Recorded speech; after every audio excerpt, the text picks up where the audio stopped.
놓치면 손해보는 경제 핫 이슈를 아주 쉽게 풀어드리겠습니다. 키워드 경제 정철진 경제평론가와 함께 하겠습니다. 네, 오늘 준비한 첫 번째 키워드 어떤 겁니까? 네, 오늘의 첫 번째 키워드는 지금 못 사면 영원히 없다입니다. 뭘 못 사면 영원히 없는 거예요? 최근 30대들 사이에서 불고 있는 네네. 부동산에 대한 인식, 이것을 오늘 좀 이야기를 첫 번째 주제로 다뤄볼까. 예. 실질적으로 이런 현상들, 당장 사지 않으면 안 될 것 같아가지고 막 사는 현상은 부동산이라기보다는 주식에는 굉장히 많이 있는 그런 현상입니다. 예. 아예 FOMO 증후군이라고 해서 영어인데 Fear of Missing Out. 네. 그러니까 손에 주식이 없는 것에 대한 공포거든요. 네네. 그래서 그냥 주가가 높고 거품이 꼈지만 울며 겨자 먹기로 막 사는 경우가 굉장히 많은데 네. 부동산에서는 이런 현상이 잘 나오지 않습니다. 왜냐하면 주식 투자 규모와 우리나라는 부동산 투자 규모가 비교가 안 되잖아요. 부동산 규모라는 건 훨씬 더 크기 때문에. 예. 그러나 최근에 30대들 사이에서는 일명 패닉 바잉, 그게 뭐예요? 공포에 혹은 두려움 때문에 산다라는 뜻. 제가 앞서 키워드를 뽑았던 것처럼 예. 지금 집을 사지 않으면 못 살 것 같아서 네. 영끌이라고 하죠. 영혼을 끌어모을 정도로 여기저기에서 대출을 다 받아서 네. 집을 사고 있다라는 것이고요. 네네.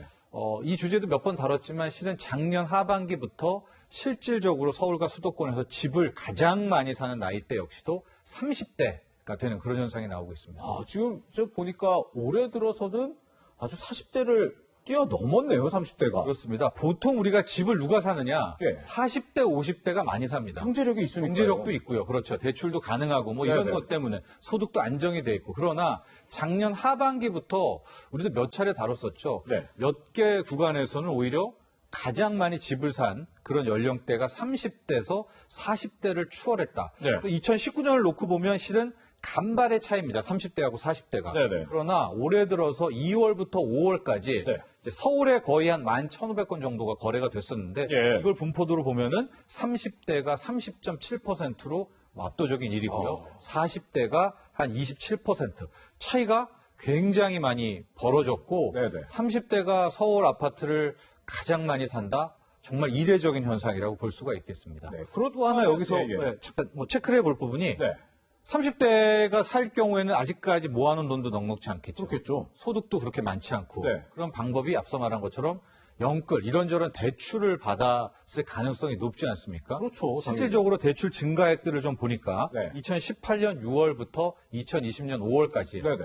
약 한 1년 반입니다. 저기에 보면 30대가 집을 살려고 줬던 빚, 주택담보대출이 지금 100조 원이 넘습니다. 다른 세대에 비해서 압도적으로 많네요. 그렇죠. 그러니까 30대가 집도 많이 샀고 그 때문에 빚도 많이 예. 졌다. 그럼 왜 이렇게 30대가 그런 부담을 지면서까지 집을 사느냐? 네. 지금 돌아가는 어떤 흘러가는 모습이 못 사면 영영 못 살 것 같은 그런 두려움과 패닉을 느껴서 사는. 네네. 그러니까 이게 거품이고 비싸다는 것을 한켠에서 분명히 알고 있을 겁니다. 네네. 그래도 살 수밖에 없는 그런 현실이라는 것이죠. 네. 근데 사실 이 부동산 아파트 가격이 앞으로 오를지 내릴지 맞추기라는 건 참 쉬운 일이 아니겠지만 네. 이거는 정말 제가 궁금해서 여쭤보는 건데요. 그러면 지금 20, 30대들이 서울에 집을 사기에 적정한 타이밍이냐? 네. 어떻게 보세요? 일단 이제 실수요와 투자를 나눠볼 수가 있을 텐데 네네. 실수요와 놓고 보면 실수요 같은 경우에는 본인의 현금 흐름이라든가 소득 현황이라 이런 개인차가 있기 때문에 네네. 사는 게 좋다, 마르는 게 좋다 여기서 단언할 수는 없지만요. 예. 큰 대원칙 같은 게 있습니다. 네. 30-30 원칙이라는 건데요. 네네. 집값 대비 대출 금액은 30%가 넘지 말아야 된다. 즉 본인이 5억 원대의 집을 살려면 네. 거기에 30% 1억 5천만 원 이상의 대출을 받는 건 상당히 이제 위험한 예. 실수요라 하더라도요. 네. 두 번째 30은 뭐냐? 자신의 소득 대비 매달 내는 원리금이 30%가 넘으면 안 되는 거예요. 네네. 그러니까 본인의 월급이 이제 400만 원이라고 한다면 네. 주택담보대출 받아가지고 내는 이제 원리금이 120만 원을 넘어서는 안 된다. 근데 이때 나온 30%는 뭐냐? 예. 우리가 집을 안 사더라도요. 네. 주거비라는 것에 비용은 지불해야 됩니다. 그렇죠. 그렇죠. 전세를 내도 그 전세담보대출의 비용도 있고요. 네. 그걸 묵혔던 기회비용도 있고 월세를 받으면 이제 그 구간을 보통 우리가 한 25에서 30%는 주거비로 나간다고 보고 있거든요. 예. 그래서 실수요자 같은 경우에는 이 30-30 원칙을 지키는 게 좋고 네. 당연히 30대가 집을 사는 경우에도 이 원칙을 지키는 것이 맞는데 이 최근에 대출 늘어나는 그 속도들, 특히 30대들이 진 빚들을 보면 사실 상대적으로 좀 뭐 속된 말로 좀 오버한 것이 아닌가, 좀 더 많은 빚을 진 것이 아닌가 그런 예. 우려의 시선은 있습니다. 네. 그래서 집값은 어떻게 될까요? 집값은 결과적으로 금리를 봐야 될 것 같습니다. 금리요? 예, 지금 뭐 정부도 규제도 하고 뭐 세금 여러 가지들 이제 카드가 있다라고 하는데 지금 흐름을 보면 예.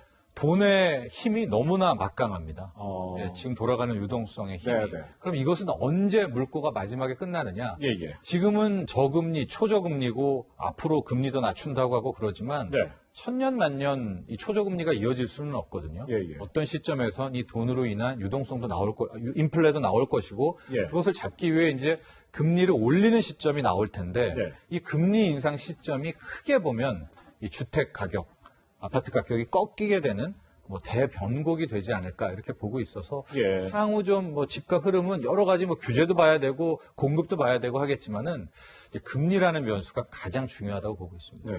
그리고 사실 뭐 저도 청약 자주 넣고 있는데 뭐 새로운 아파트에도 살고 싶고 뭐 여러 생각으로 청약을 넣는데 사실 제가 30대 제가 아무리 청약을 넣어도 네. 이 합격 커트라인을 나중에 확인해 보면 뭐 터무니없더라고요, 제 점수가. 그렇습니다. 이 청약 너무 쉽지 않은데 이거는 좀 이 제도 그대로 갈 수 있나 싶을 정도예요. 그렇죠. 그래서 저도 다른 이제 속상에서 늘 말씀드리는 것이 현재 집을 장만하려는 특히 이제 30, 40대 초반까지 네네. 포함해서 하는 방법은 매매 시장에서는 어려우니까 이제 청약 시장에서 이제 청약을 넣게 되지 않습니까? 그렇죠. 그런데 현재 청약 제도는 실질적으로 2030, 특히 40대 초반에게는 굉장히 불리한 제도입니다. 네네. 왜냐하면 청약 가점제라는 것을 이제 쓰고 있기 때문이에요. 그렇죠.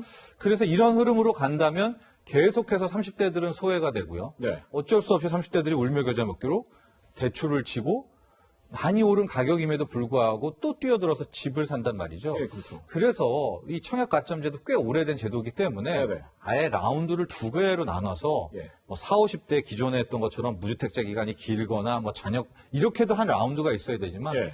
2030, 40대 초반, 2030을 위한 또 다른 청약 제도도 함께 존재해야 예. 이 현실적으로 30대들이 어느 정도 청약 시장에 들어와서 당첨될 확률도 높일 수 있는 거 아니겠습니까? 네네. 그래서 저는 좀 지금 뭐 딴 일 할 게 아니라 이 청약제도도 한번 좀 개편할 그럴 타이밍이라고 보고 있는데 네네. 이 청약제도의 개편에 대한 이야기는 잘 나오고 있지는 않더라고요. 그래서 최근에 30대들이 이렇게 패닉 바잉을 한 이유 중에 하나도 예, 예.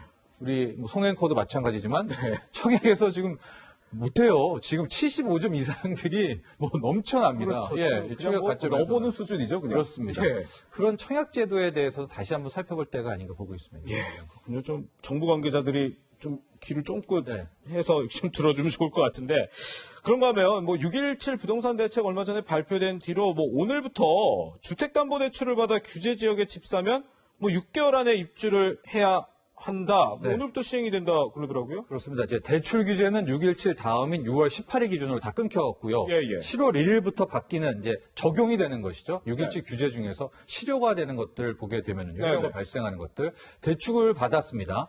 그래서 규제 지역에 집을 산 경우가 있겠죠. 그럴 때 혹은 이제 그럴 경우엔 6개월 내에 반드시 들어가야 됩니다. 아, 예, 예. 그러니까 저 6개월이라는 기간이 길다고 생각할 수 있겠지만 금방 또 다가올 수가 있어요. 네네. 그렇게 될 경우에는 그런 대출 자체가 무효가 될 수가 있으니까 꼭 유념을 하셔야 될 것 같고요. 예, 예. 또 하나가 이제 규제 지역에서 이제 전세담보대출을 받았습니다. 네. 이미 어떤 사람이 근데 규제 지역에서 받은 채로 3억 넘는 집을 또 구입했을 때는 네. 받았던 전세담보대출을 즉각 상환해야 된다는 것도 이제 적용이 된다라고 볼 수가 있겠고요. 예.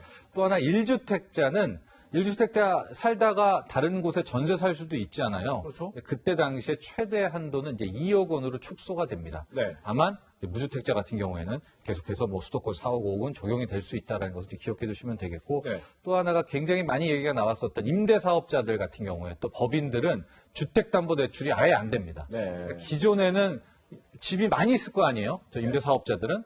그 집을 담보로 또 대출을 받아가지고 LTV 다 피해서 오히려 더 특혜가 있다라고 하는데 이제는 이제 법인들 주택담보대출은 금지인데 여기서도 약간 착각하시지 말아야 될 부분이 모든 법인의 주택담보대출 금지가 아닙니다. 아, 예, 예. 즉 어떤 회사들은 뭐 사원주택 등으로 해서 아파트가 있잖아요. 네. 이런 거는 가능하고 그럼 어떤 법인이 주택담보대출 금지냐? 부동산 관련, 특히 네. 임대업 관련한 이 법인들에 있어서 소유하고 있는 이 부동산 관련한 주택담보대출 금지도 바로 오늘부터 적용이 됩니다. 그렇군요.